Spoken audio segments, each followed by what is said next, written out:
Okay, this video is part 14, and we're talking about global eugenics. It's from a book review. The name of the book was British Imagination. And I got on the topic of eugenics because it talked about the eugenics ideas coming out of England from Charles Darwin's theory, which was then used as a creation story for atheism, promoted by Thomas Huxley, and then eugenics by the English scholar Francis Galton, a relative of Charles Darwin, and then how, in my last lecture, how eugenics became very popular in the United States and people were being mandatorily sterilized. And now a lot of people think that eugenics went away, but they don't understand. Oh, it's coming back big time, bigger than ever before.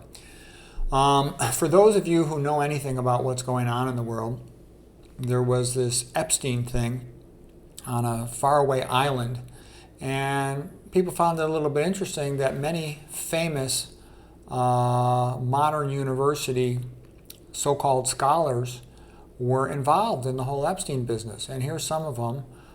Pinker with his big hair. Dennett, big strong promoter of atheism. Dawkins, big strong promoter of atheism and evolutionary biology.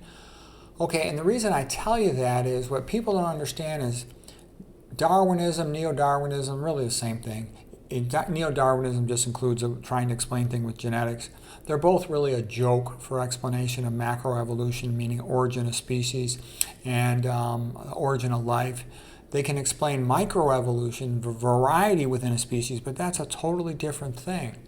But they pretend they can explain macroevolution, and they're thus used as a creation story for atheism. Okay, like. This guy Dawkins here, he's like the modern Satan. He's like, oh, Darwinism gave me an intellectual justification, all right, for being an atheist. All right, so now I just want to show you, here's Richard Dawkins. He says, evolution not only is a gradual process, as a matter of fact, it has to be gradual if it's going to do any explanatory work. They cannot find the transitional forms. I'll go into a subsequent lecture about what a joke evolutionary theory is. I was an A+ student at Stanford, majoring in evolutionary biology. I'm very familiar with the subject. I can assure you it is a joke, okay? I'll go into that in a subsequent lecture, but I just want you to know where this comes from. Okay, now here's another guy who's become real famous. His name is Nick Lane. And so he wrote a book about mitochondria, power, sex, suicide. He researches origin of life. And don't get me wrong, he is a smart guy. He wrote a really good book. He's actually written like 3 books about mitochondria. And I do enjoy every one of them. I listened to them, their audiobook version. I read their paperback version. Mitochondria are fascinating. But what people don't realize is all of these guys are being funded by the billionaire perverts to try to create a creation story for atheism. And the reason why that is so desired is a secular ruler always wants atheism, because if there is no spiritual God above, that means whoever's got the most secular power, the most money, becomes the equivalent of a God on earth and can do whatever they want to do. So that's why they're willing to pay this guy to do this. Now, Nick Lane's a perfect example. As a hobby, he likes to go exploring cathedrals. But then he says, oh, he doesn't believe in God and everything could have just happened by chance. Yeah, right. In my next lecture, I'll go over why that can't be true. But I'm just telling you the hypocrisy here. Anybody that explores cathedrals has an interest in them, but he can't say that because he's getting money, okay? Now, here's another guy who pretends to be a friend of mankind. This is Jordan Peterson. And he's a very clever, good-looking guy, wears these fancy suits, okay, and he pretends to be a friend of Christians. All the Christian channels will interview him. Not a single Christian channel will interview me. Not a single Christian channel will do a book report on me. I'm a real devout Christian, okay, but as far as they're concerned, I'm a piece of crap because I don't have any views. I'm not popular. I'm basically an unknown. All right, well, Jordan Peterson is an atheist. He's been asked repeatedly on YouTube interviews, do you believe in God? And he refuses to say he does. He's an atheist. He won't say, I'm a full-blown atheist. He just pretends, well, that's a big statement. What do you mean by God? All this bullshit, okay? And then he named his daughter after Gorbachev, the head of the Soviet Union, okay? And let me tell you something. The Soviet Union did not really fully collapse in the 1980s. That was all, to some extent, orchestrated, all right? What happened was Gorbachev was brought to the USA to promote communism in the USA, to help the Democrats, all right?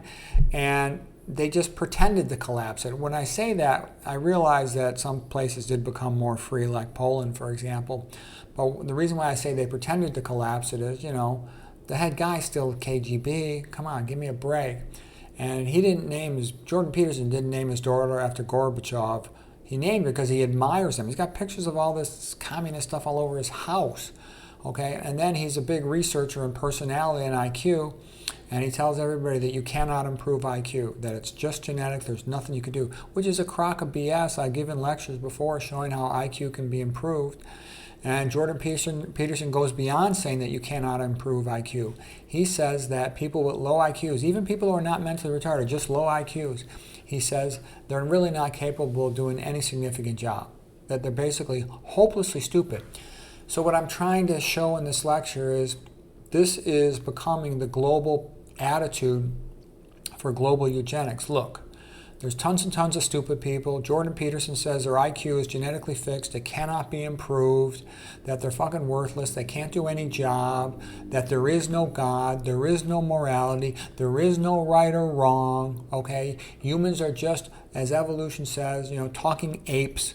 Well, talking apes don't have natural rights. That's not the Christian worldview, that man is created in the image of God. So do you understand the psychology here? If there is no God, then whoever's got power on earth, the secular ruler, the richest person, should have total power, and the individual human has no rights. And if they're stupid and deemed worthless by some centralized organization, well then why keep them at all? Why not just get rid of them? They can't be trained to do anything. They have no ability. They have no intrinsic value.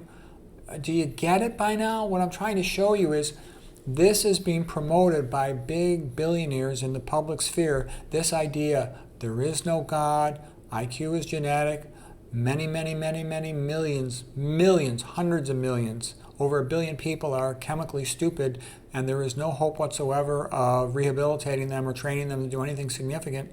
Why keep them at all? I'm trying to show you this is what big money is supporting, an excuse for massive reduction in the size of the population. And that's what's coming. But I'm telling you, the justification has been put in place. And, the average public's so frickin' stupid, a bunch of functional, literate people that went to public schools, that they don't even recognize it. It's obvious. This is 2 + 2 = 4. Okay, I think that's the end of this talk. Yes, okay, we'll continue in the next talk with the antidote to this craziness.